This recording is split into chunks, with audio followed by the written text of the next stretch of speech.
Bir жылда 220 миң кыргызстандык жаран чыгып кетти Кыргызстанды таштап. Ошонун 35% деп атат. 54% Баткен областынан. 54%. Демек, биздин чегара бошонгондон бошонуп, артка чегингенден чегинип баратат.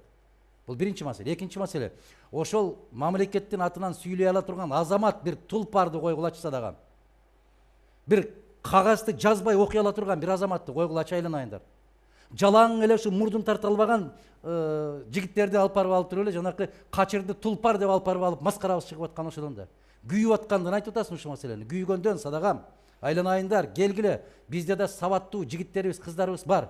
Биздин кызыкчылыгыбызды ошол каккан казыктай коргой турган азаматтарыбыз бар. Бирок неге ошолорду көтөрбөй келесиң? Алардын чөнтөктөрү бош. Эмнеге? Себеп алар уурлук кыла албайт, таза жашайт, чындык менен жашайт, натыйжада эч кандай байлыкка ээ болбойт. Кыргызстанда акылды калчабай, акчаны калчап калганын кесепетинен ушундай парламент, ушундай президент, ушундай өкмөт менен келе атабыз да тилекке каршы.